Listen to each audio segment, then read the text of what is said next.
RDC présenté par Congo Énergie.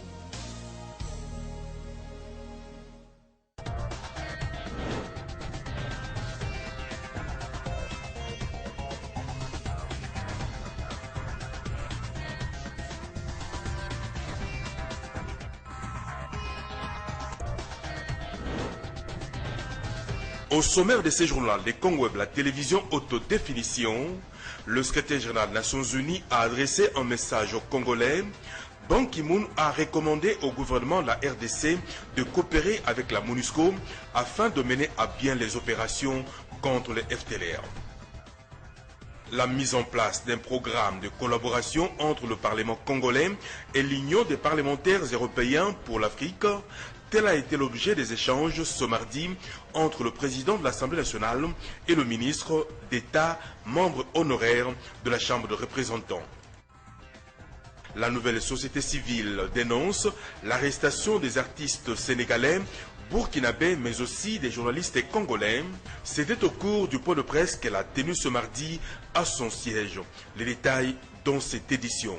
Maginga Lamouloumé a le réel plaisir de vous présenter ce téléjournal. Bienvenue à tous. Mesdames et messieurs, bonsoir. Traite des FDLR en RDC, le secrétaire général des Nations Unies revient à la charge. Dans son rapport publié ce lundi 16 mars, Ban Ki-moon a recommandé au gouvernement congolais de coopérer avec la mission onusienne afin de mener des opérations militaires efficaces contre le rebelle rwandais des FDLR. Léni Kabengele nous en dit plus. Dans son rapport publié ce lundi 16 mars 2015 sur l'action de la MONUSCO, Ban Ki-moon a recommandé à la RDC de coopérer avec la MONUSCO pour traquer les FDLR. Le secrétaire général des Nations Unies s'est dit aussi préoccupé par les nombreuses violations des droits de l'homme qui continuent d'être commises en RDC, tant par les groupes armés que par des éléments de forces de sécurité nationale. Sur le plan sécuritaire et humanitaire, Ban Ki-moon dit craindre que l'absence des progrès dans la lutte contre le FDLR et le respect des engagements pris avec les M23 ne fragilise encore davantage les relations régionales. Il engage vivement Kinshasa à collaborer étroitement avec la MONUSCO et sa brigade d'intervention pour planifier et exécuter des opérations militaires efficaces contre les forces démocratiques de libération du Rwanda en apportant l'attention voulue à la protection des civils. Le secrétaire général des l'ONU s'est dit par ailleurs consterné par les atrocités que les rebelles ougandais des ADF continuent de commettre dans le Nord Kivu. Il a affirmé sa préoccupation notamment sur les viols, arrestations arbitraires et actes de torture commis par les groupes armés et les forces de sécurité nationale. Ban Ki-moon invite donc le gouvernement à accélérer les mesures prises en faveur de la protection des droits de l'homme et à coopérer avec la MONUSCO pour lutter contre l'impunité. Il a aussi déploré le blocage du 20 janvier au 8 février dernier par le gouvernement de l'accès à l'Internet, aux réseaux sociaux et aux services de messages téléphoniques. Pour Ban Ki-moon, 2 ans après l'adoption de l'accord cadre pour la paix, la sécurité et la coopération pour la RDC et la région des Grands Lacs, la région vacille entre paix et instabilité cyclique. Il demande instamment aux signataires et aux garants de l'accord cadre de se pencher sur ces questions en priorité avec l'aide de la communauté internationale.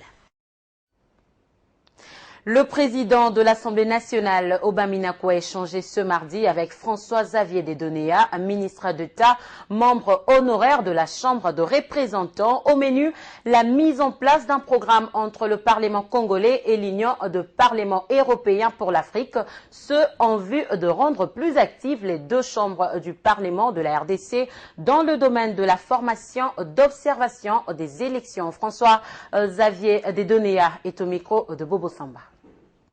Nous avons un programme de coopération avec le Parlement du Congo, de la RDC, et donc j'ai examiné le programme que nous proposons pour 2015 avec le président Minaku.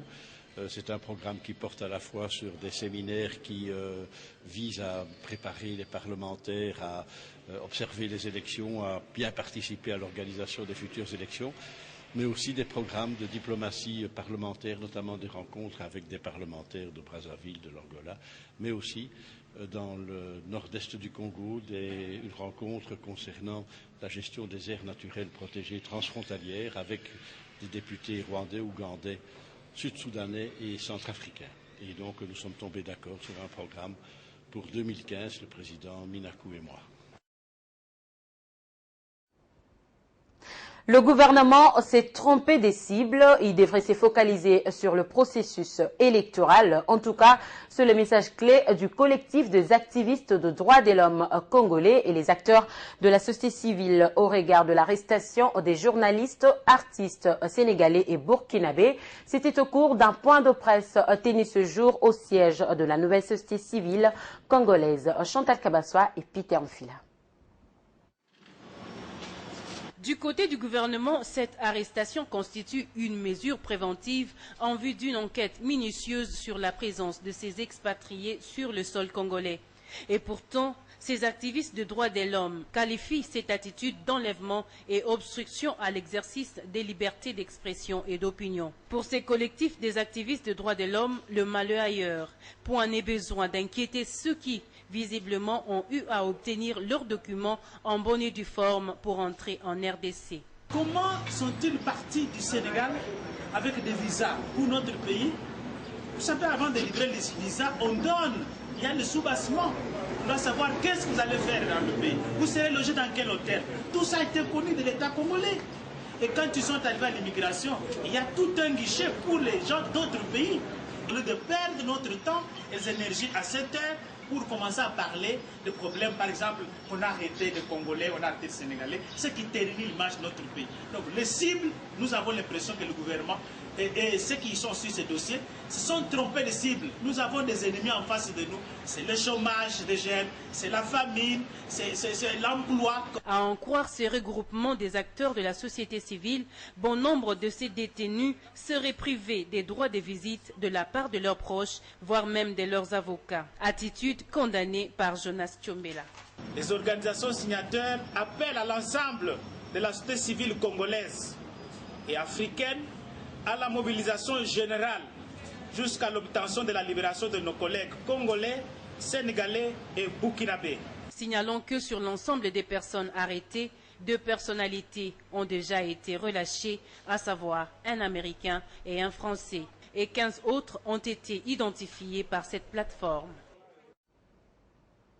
BlueSat, c'est le nouveau bouquet média qui travaille dans la télévision numérique terrestre privée. Ces installations ont reçu ce mardi la visite d'une délégation du ministère de la Communication et des Médias. Sur place, le récépissé autorisant BlueSat d'opérer en RDC a été remis à ses responsables. Les activités seront lancées d'ici le 15 avril prochain. Olga Ngana et Cédric Wassiama. BlueSat est bien installé ici à la Gombe. Ce jour, il reçoit la visite de cette délégation du secrétariat général du ministère de la Communication et des Médias, venu s'enquérir des conditions de travail de cette entreprise. Après une visite guidée dans ces installations, l'on est enfin d'accord du sérieux que présente BlueSat dans la télévision numérique terrestre privée.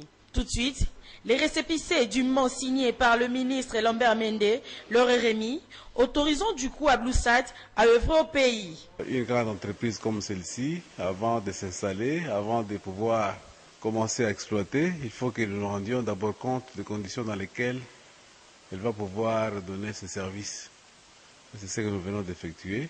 Nous nous sommes rendus compte que ce n'est pas n'importe quelle entreprise. Je crois que c'est une grande entreprise qui s'affirme. Et nous pensons de voir cette entreprise s'affirmer aussi sur le terrain. Le directeur général de BlueSat a, à travers ce récépissé, une preuve de la confiance de l'État congolais à son entreprise. Et ils ont voulu passer visiter nos bureaux et aussi nous donner le récépissé signé par son Excellence le ministre des Médias. Cela est la preuve que l'État congolais nous donne confiance et nous fait confiance et soutient nos efforts dans le secteur de la TNT privée. Raison pour laquelle je souhaite rassurer nos autorités sur le caractère sérieux de l'investissement que nous avons consenti dans ce projet et je les rassure que nous allons apporter la meilleure technologie pour qu'on puisse offrir un niveau de service supérieur à ce qui existe maintenant. L'USAD trouve déjà d'autres opérateurs sur terrain. Il promet de se distinguer par la qualité de ses images. Nous allons d'abord ajouter des nouvelles catégories de chaînes pour distinguer notre contenu. Et puis, nous allons introduire nos programmes d'une manière avec laquelle non seulement vous allez aimer de regarder la télévision, mais qui va vous permettre de réagir et de vivre la réalité du moment sur vos écrans. Pour cela, nous allons introduire des chaînes en vrai HD et puis notre chaîne de cinéma en version 3D qui sera la première du genre en Afrique. Sebouké a déjà plusieurs chaînes de télévision, dont 12 lui appartenant en propre. Il promet d'introduire d'autres chaînes de télévision locales en HD. D'ici le 15 avril prochain, il sera effectivement opérationnel.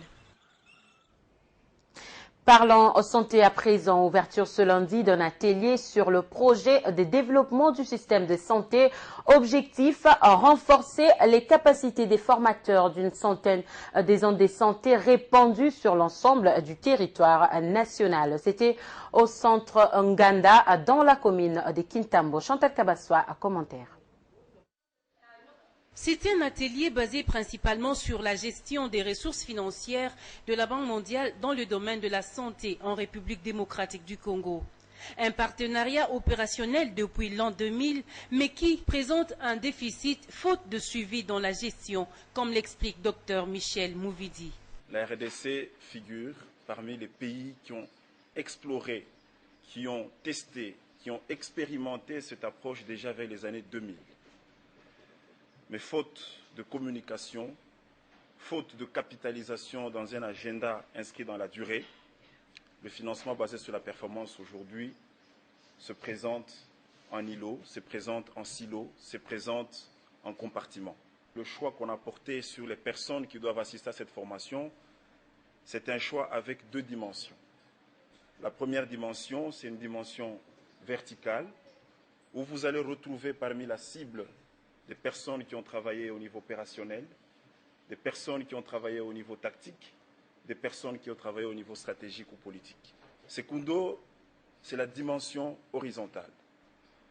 Dans le choix qui a été porté par le ministère de la Santé au travers de l'équipe de préparation du PDSS, vous allez vous rendre compte justement qu'on a pris des personnes qui viennent de plusieurs institutions.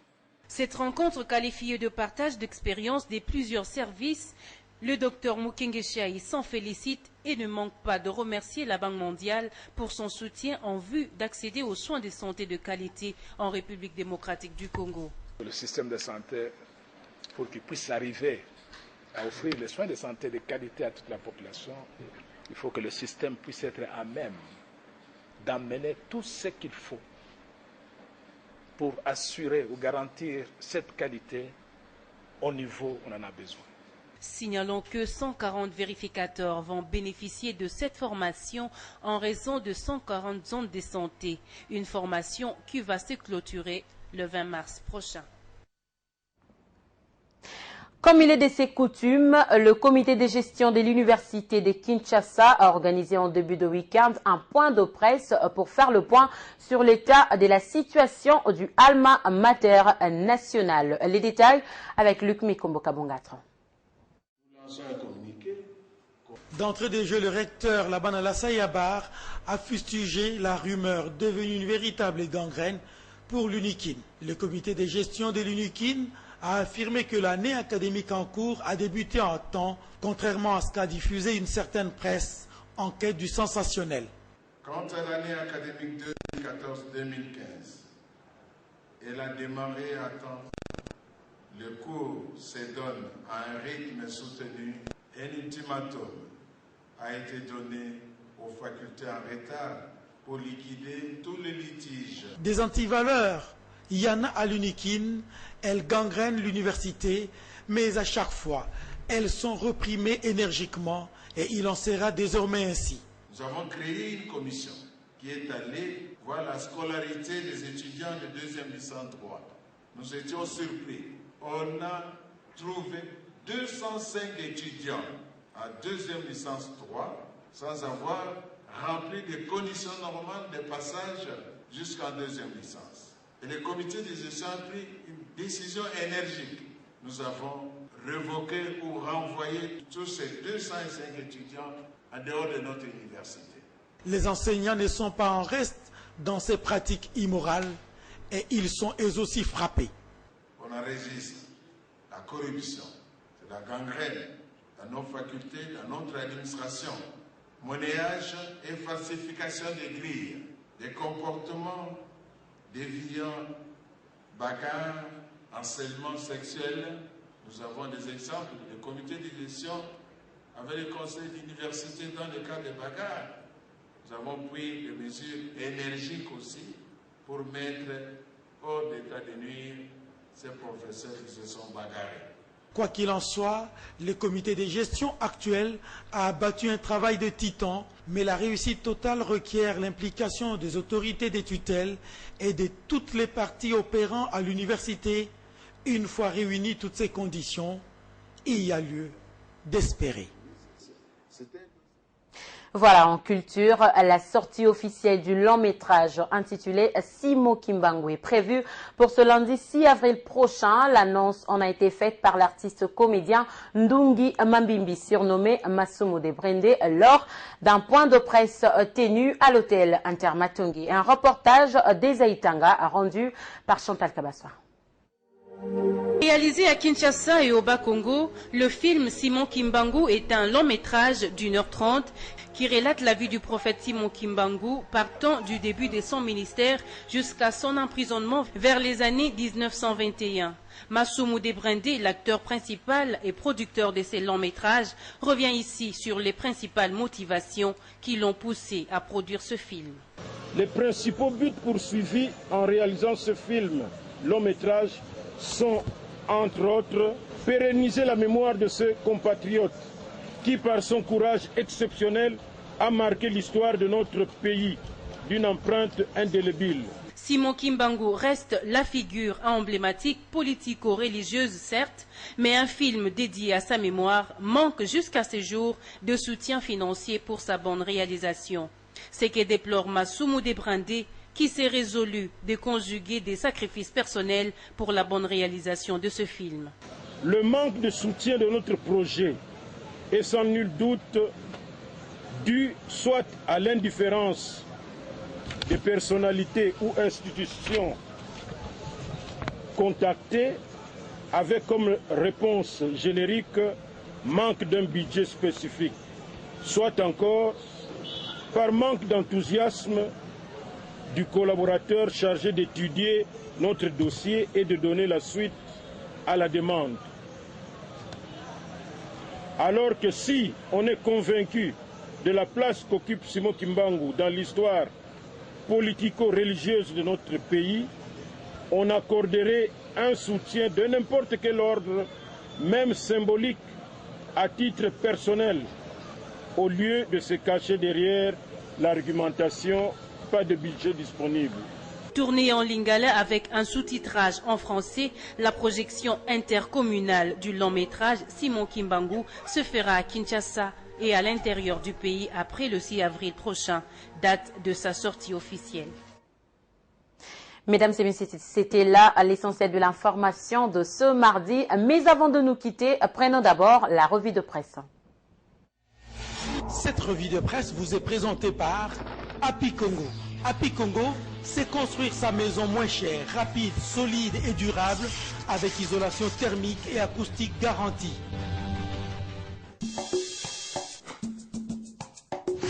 Bonsoir, Moïse Katumbi, pas de troisième mandat pour Kabila, titre la trompette. Le gouverneur du Katanga qui a annoncé sa démission à la suite du découpage de sa province a au cours d'une interview sur RFI soutenu qu'il n'y a pas de troisième mandat pour Joseph Kabila. Il a souhaité voir son parti, le PPRD, tenir un congrès pour la désignation d'un candidat aux élections conformément aux lois de la République. Le dialogue note pour sa part que le dauphin de Kabila ne sera pas connu avant 2016. Selon les tabloïds, dont les états-majors des partis politiques, l'on se livre actuellement à une bataille sans merci pour arracher les bénédictions de Kabila dans la perspective des élections de 2016. Plusieurs noms sont cités comme candidats dauphins, parmi lesquels Aubin Minaku, Moïse Katumbi, Augustin Matata Pogno et Marie-Olive Lembe Kabila. Cependant, les dauphins désignés de Kabila ne sera pas connu avant 2016. Des professionnels de l'insurrection à Massina, les Américains ont financé, signale le maximum. Selon les confrères, la campagne de sensibilisation des Congolais à se prendre en charge, menée par quelques Sénégalais et Burkinabés, a été financée par l'ambassade des États-Unis d'Amérique. Selon une dépêche de BBC parvenue au maximum, les États-Unis d'Amérique disent soutenir les jeunes et la société civile dans l'engagement pour les encourager de se faire entendre. L'opposition accuse à partir des États-Unis d'Amérique, élection, la majorité toujours dans la logique du glissement, rapportent les phares. Vital Kamerhe, Jean-Claude Vouimba, Martin Fayoulou et Sami Badibanga ont séjourné dernièrement aux États-Unis d'Amérique.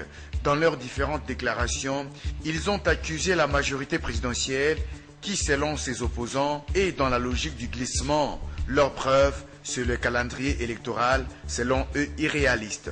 Voilà pourquoi un dialogue a été annoncé au Parlement quant au calendrier électoral, rapporte La Prospérité.